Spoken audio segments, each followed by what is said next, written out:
네. 네, 앞에서는 전반적으로 살펴봤다면 이제는 좀 이렇게 펼쳐놓고 보도록 하겠습니다. 네. 과연 아이들의 권리 어떤 권리가 있을까요?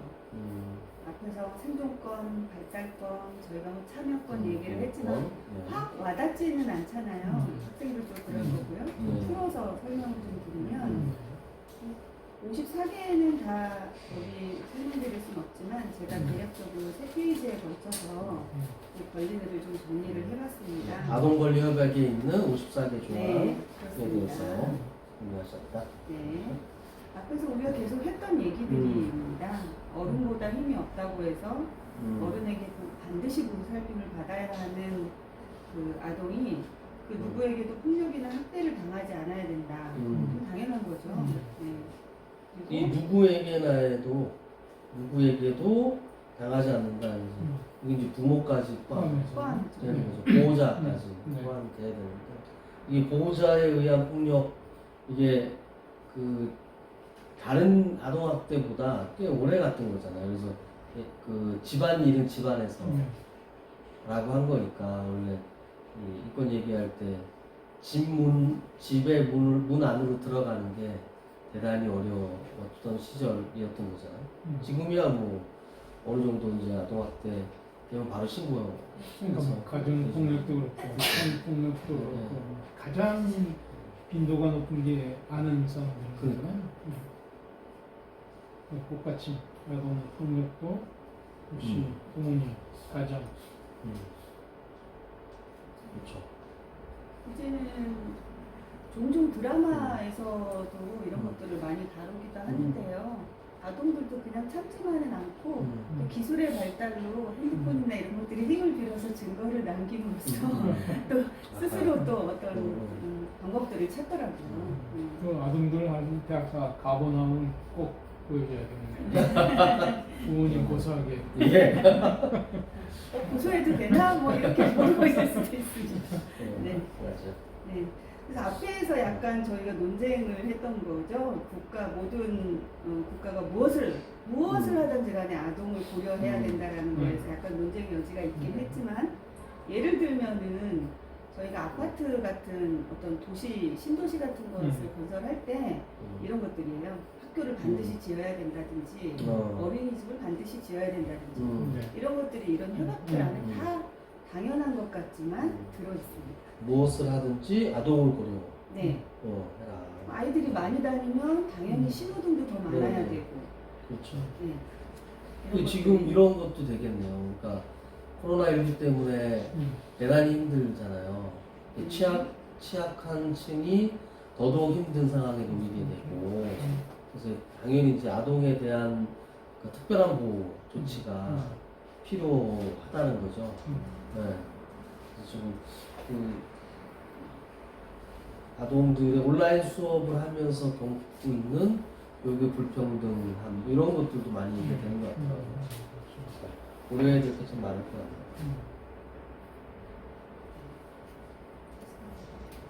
이게 온라인 수업으로 대한 불평등도 있지만 좋은 쪽으로 발전을 시켜서 불평등을 해소할 수 있다라는 생각이 저는 조금 들거든요. 교육을 받지 못하는 학생들도 물론 집에 컴퓨터가 없거나 이러면 그것도 또 거기서 불평등이 생기기는 하지만 그런 것들이 해소된다는 전제하에 교육에 대한 불평등이 더 앞으로는 사라지지 않을까 이런 기대도 조금 해보겠네요. 근데 이제 그 기계라든가 이런 것도 있지만, 그러니까 이 지도가 필요한 교육들이 있잖아요.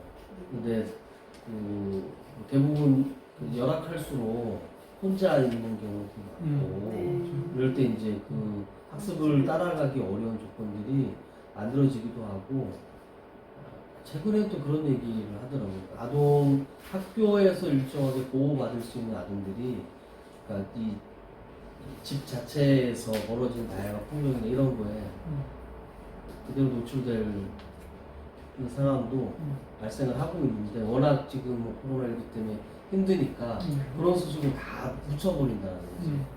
그래서 그런 부분 어떻게 할 건지도 뭐 지금 처음이라서 그런 건데 코로나19 이후에는 아마 그런 것까지도 문제가 되지 않을까라는 생각이 좀 들더라고요. 네, 김 선생님 하시는 일만 많이 생기겠네. 예. 그러니까. 네. 또 다음으로 보시면 이 어른과 마찬가지로라는 앞에 수식을 달아놨잖아요. 네, 의미가 있다고 생각합니다. 어른과 마찬가지로 의견을 가질 권리. 네. 우리나라 정서상 어떻죠?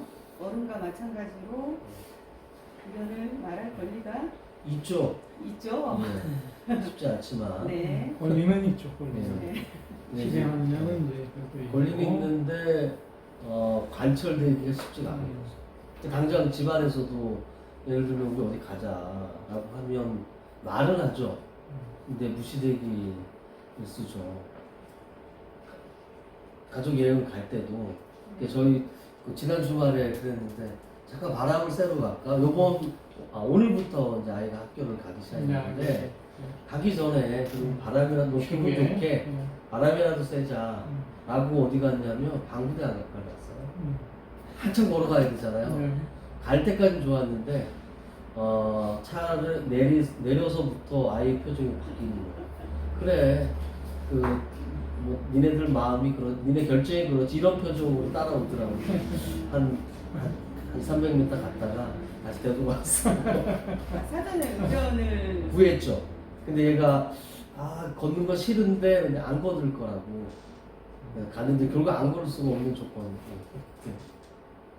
쉽지 않은 것 같아요. 쉽지 않지만 있다. 인정해야 된다. 네. 또 당연한 것 같지만 다른 아동을 만나게 해줄 권리 이런 것들도 다 권리로 이렇게 명시가 되어 있습니다. 그럼 지금 현재는 다른 어린이를 만나게 해주지 않기 때문에 이런 권리가 얘기되는 거잖아요. 못 만나는 아동도 있겠죠. 그냥 집에서 방치된다든지 이런 것들 때문에 또 그렇고 이거는 이제 협약에 대한 내용은 우리나라에만 국한되어 있는 것이 아니니까요. 네. 그리고 이런 것도 있습니다. 제가 보면서 몰래 어린이 편지를 읽거나 사는 집을 훔쳐보거나 이런 것들은 위배된다고 하는데 저희 아이들 어릴 때 일기장 같은 거 많이 또 보기도 하고 하잖아요. 이런 거. 물론 저는 본 적이 없어요. 저도 본 적이 없지만 네, 드라마 같은 데에서 보면은 많은 부모들이 그러고 있다는 거죠. 이런 것들을 아동들이 안다고 하면 부모들한테 얘기해 줄 수도 있을 것 같아요. 이렇게 권리가. 요새는 그 일기를 내는 숙제는 이제 없어지지 않았나요? 몰라요. 초등학교 저학년까지 있었습니다. 저는 아이들 키울 때. 그 철자 다 고쳐주시고 글도 잘했어요. 네. 약간 저는 저로서는 이해가 안 되는 심지어 일기의 주제까지 정해주는 경우도 있습니다. 그래요? 예. 너무 매일 쓰기 힘들어하니까 배려하셔서 너 요거에 대해서 예. 써봐라. 예. 그거는 일기가 아니고 글쓰기 그 과제 아닌가요? 네, 일기라는 그 과제하에 그렇습니다. 네, 그리고 뭐 멀리 떨어져 있는 부모하고 만날 권리라든지 그다음에 몸이 불편한 아이들은 특별한 지원을 받을 권리. 저희 학교 우리나라에서도 뭐 이런 부분이 이제 잘 안 되는 것 같아요. 그러니까 코로나19 때도 그러니까 장애 아동에 대한 계획이 계속 누락됩니다. 그래서 특히 발달 장애 같은 경우에는 이제 혼자 학습할 수가 없고 또 집에서도 이게 쉽지가 않은 거라 그래서 정부의 그 코로나19 관련한 교육 관련한 그 정책 발표에서 계속 빠지는 거예요. 장애 아동에 대한 거. 특히 이제 신체 장애는 그나마 좀 괜찮은데 발달 장애 쪽으로 갈수록 그게 더 어렵잖아요. 그래서 이제 부모들이 기자회견을 하고 그 장애 아동에 대한 그 학습 계획 이런 거 반드시 포함되기를 촉구하는 뭐 이런 걸 했었거든요. 그래서 제대로 아직까지도 그런 몸이 불편한 아이들에 대한 특별한 지원 이런 부분이 위기 상황에서 계속 소홀하게 다뤄주는 뭐 경향들이 좀 있는 것 같습니다. 마지막에 보시면 어린 난민 같은 경우에는 그 나라의 어린이들과 동등한 권리를 행사할 수 있도록 보장하고 있는데 한국 같은 경우에는 제외를 하고 있습니다. 이건 부끄러운 거네요.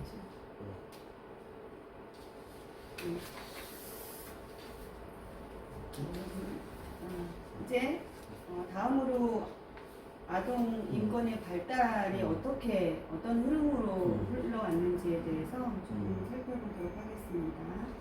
먼저 국제 아동 인권이고요. 1923년에 아동 권리 선언을 했어요. 그 아동 권리 협약을 하기 훨씬 전부터 국제 아동 구호 기금이라는 그 세이브 더 칠드런 지금도 많은 활동들을 하고 있는 단체죠. 여기에 이제 설립자 에글랜타인 제비라는 사람이 있었고요. 1924년에는 아동 권리에 관한 제네바 선언, 이게 바로 이제 세계 최초의 아동의 권리에 대해서 논의를 시작하게 되는 계기가 되게 됩니다. 1959년에 아동 권리 선언을 국제연합총회에서 하게 되고 76년, 79년에는 아동의 해로 선정을 하게 됩니다.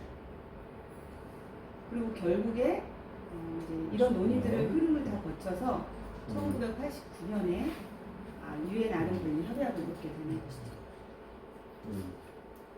그리고 96년에 스톡홀름 선언, 여기에서는 아동 성착취 금지를 위한 제1차 세계 대회가 벌어졌다고 합니다.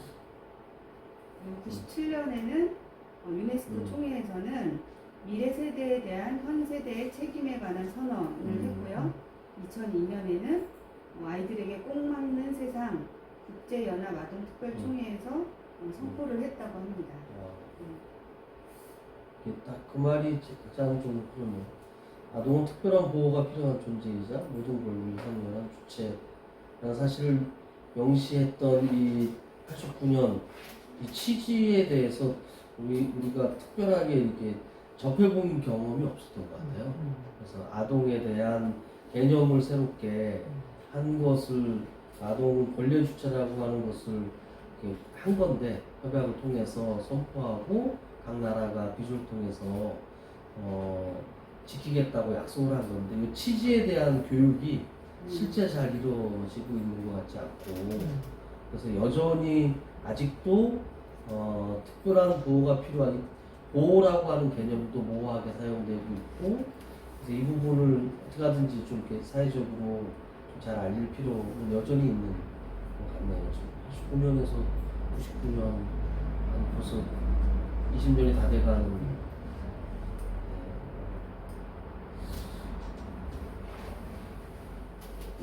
그 한국이네요. 그리고 우리나라에 이분 누군지 아시겠습니까? 방정환 써 있습니다. 네. 네. 우리나라 아동 인권의 발달에 이게 혁혁한 공을 세우신 그 어린이날을 선포하신 분이죠. 소파 방정환 선생님이시고요. 1929년에 어린이날이 제정이 됐습니다. 네, 그러면서 아동의 권리 공약이라고 해서 이 3장을 선포를 하게 되고요. 그리고 이따가 이제 동영상을 하나 보시게 되겠지만 거기에 더 정확한 내용들이 나와 있고요. 57년에 어린이 현장이 생기게 되고 90년도에 청소년 현장을 선포하게 됩니다.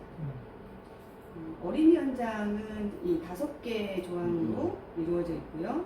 청소년 현장 같은 경우에는 9개 조항으로 이루어져 있습니다. 결국에는 어린이건 청소년이건 미래의 주인공이니까 어떤 독립된 개체로 우리가 바라보고 특별하게 보호해야 될 한 인간으로서 바라봐야 한다라는 개념입니다. 91년도에는 이제 유엔 아동권리 협약 기준 아까 말씀드린 대로 전달을 했고요. 그리고 98년도에 인권은 아까 제가 말씀드린 것처럼 계속 진화한다라고 말씀드렸잖아요. 그 시대와 상황에 맞게 어린이 현장도 88년도에 한번 개정이 됐었고요. 청소년 현장도 98년도에 한번 개정을 하게 됩니다. 근데 그 보면 그 국제 아동 인권에 대해서 23년에 아동 권리 선언을 했다고 했잖아요. 네. 한국도 그렇게 뒤처진 게 아니네요. 그 사람만 보면 네. 같은 1923년에 아동의 권리 공약을 선포한 거 보면 비슷한 시기에 아동에 대한 권리 이런 네. 것에 대한 고민이 시작이 된 건 비슷하게 흔적이 비슷하게 가고 있네요. 세계 최초의 아동 권리 선언이라고 합니다. 아동 권리 협약과 훨씬 앞서서 네. 우리나라에서 먼저 이렇게 방정환 선생님이 선언을 했던 거예요. 그런데 왜 이렇게 그 이후에 아동을 이렇게 무시하고 아동을 소유물로 저건 일제 시대 때니까. 이게 또 일제의 문제인가요? 참. 그래서 지금 요 얘기는 이제 그때 했던 세계 공약. 네, 그 중에서 제가 이제 세 가지 공약을 좀 영상을 음. 통해서 보셨겠지만 음. 그래도 한 번 더 읽어보려고 네. 뽑아봤습니다. 그럼 하나씩 읽어볼까요? 네, 제가 교수님. 1번 한번 읽어볼까요? 네. 어린이를 재래의 윤리적 압박으로부터 해방하여 그들에 대한 완전한 인격적 기회를 허하게 하라. 두 번째는 제가 이 어린이를 재래의 경제적 압박으로부터 해방하여 만 14세 이하의 그들에게 대한 무상 또는 유상의 노동을 폐하게 하라. 네, 제가 세 번째 어린이 그들이 고요히 배우고 즐거이 놀기에 족한 각양의 가정 또는 사회적 시설을 행하게 하라. 네, 네, 좋은 내용. 네, 이미 이 안에 모든 게 다 매포되어 있다고 음. 할 수 있겠죠. 그 외에도 음. 영상을 보셔서 아시겠지만 훌륭한 내용들이 음. 그 안에 다 들어가 있습니다. 어쨌든 아이들은 놀아라. 노는 거를 보장하라는 거고 음. 14세 미만은 일하지 말아라. 강제노동에 처하지 마라. 23년이면 한참 일할 아동들이 일할 때 그 시기 아닙니까? 야, 그럼 그죠? 네. 만 14세는 특별한 이유가 있었던 거죠. 글쎄요. 16세 다 조언하고 그러세요. 시대적 배경을 반영하는 것이 아닌가 좀 생각합니다. 저는 이 인격적 예우를 허하게 하라. 정말 멋있는 말인 것 같습니다. 그러네. 네. 윤리적 압박.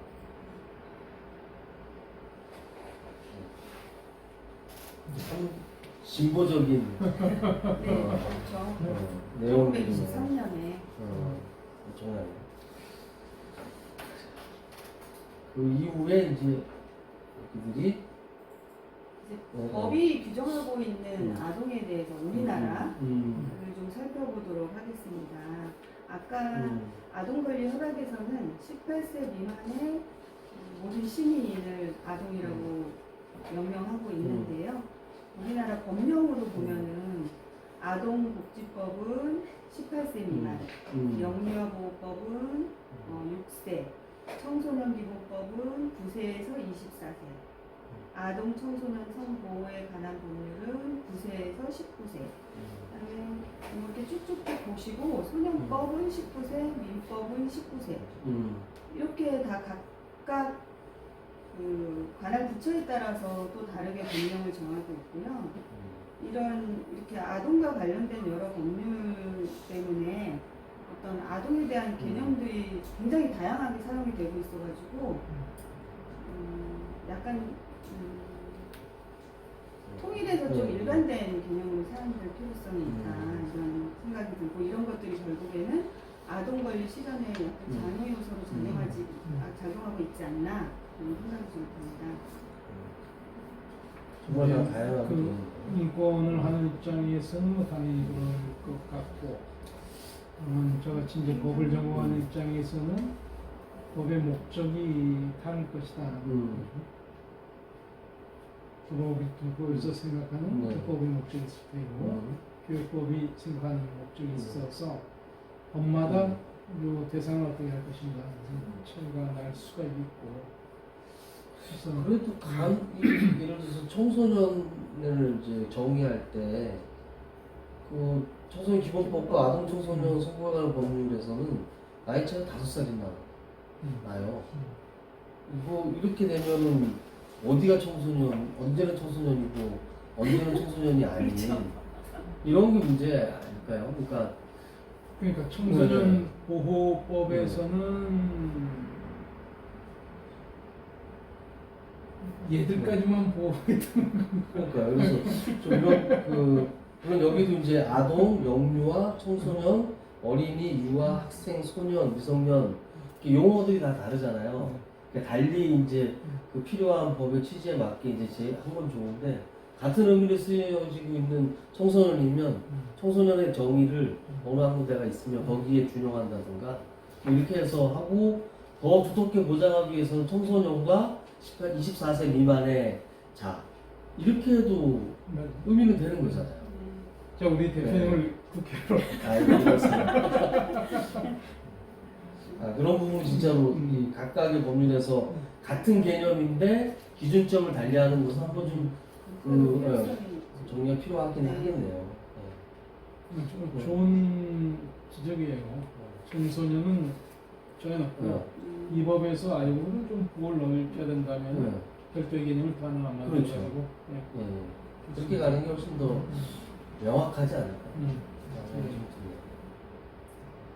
이 법이 왜 이렇게 다 엉망진창입니까? 아니 법이 목적이 다르다니까. 네. 잘 정리를 좀 해야 돼. 국회에 잘못한 거예요. 네. 결국에는 여기서는요 이렇게 법으로 청소년 나이를 정하고 또 성인과 다르게 대하는 이유가 있습니다. 나름 교수님 말씀하신 것처럼 그런 목적에 따라서도 있고요. 첫 번째가 청소년의 성장과 발달을 위해서 유해 요소로부터 보호하기 위함이라고 하는데요. 과연 이 보호한다는 관점 그리고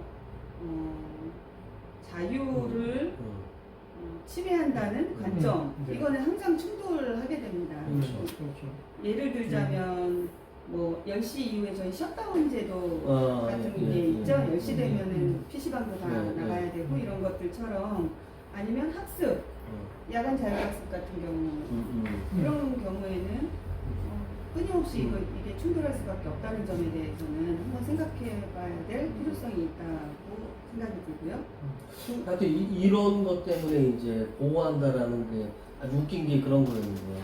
한참 촛불 집회 할 때 청소년들이 이제 촛불 들고 나오고 할 때 그 청소년이 무슨 죄냐 우리가 보호하자 이런 얘기를 들고 나와서 청소년들이 피켓을 들은 거예요. 저기 비청소년들 그러니까 성인들이 무슨 죄냐 우리가 보호하자 이렇게 들고 나오기도 하고 그 조관최 씨인가 그 조선 월간 조선에 그 양반이 이제 얘기했는데 이런 거거든요. 청소년을 보호하기 위해서 촛불 집회가 많이 열리는 광화문에는 청소년이 들어올 수 없게 해야 된다 몇 시 이후에 그러니까 보호해야 되기 때문에 이런 식의 어떤 막말을 노 청소년 좀 그렇죠. 그래서 이게 보호라고 하는 것은 저는 이제 그렇게 이제 이해를 하고 있었는데 보호한다는 것은 하지 못하게 하는 게 아니고 그것을 더 잘할 수 있도록 만약에 판단이 떨어지거나 아니면 그런 능력이 안 되면 그런 부분을 보완해서 충분히 그것을 향유할 수 있게 슬라이드 넘겨서 충분히 향유할 수 있게 해주는 게 보호의 개념이다. 그리고 만약에 이제 그런 부분으로부터 잘못된 어떤 결과가 도출되면 그로부터 이제 자기가 이제 그만큼의 능력이 안 되니까 그거로부터 불이익을 최소화하게 사회적으로 만드는 그런 게 보호의 개념이지 않을까라는 생각을 하는데 우리는 쉽게 이제 보호한다고 해서 유해한 환경이나 물질로부터 이렇게 거리두기 하는 것이 이제 보호라고 하는 개념으로 우리가 통용되고 있는 것 이게 이제 문제. 그 유해한 물질이라는 거의 해석도 사람마다 다 다를 수 있잖아요. 그렇죠. 아까처럼 그런 상황에서는 진짜 권리 침해인지 어떤 보호인지에 대한 모호함이 항상 충돌하는 것 같습니다. 그래서 과제는 학생들 의견을 듣는 건데 이게 과제로 내야 되는 겁니까? 지금 들어볼 수는 없을 것 같고. 내 생각은 어떠신지.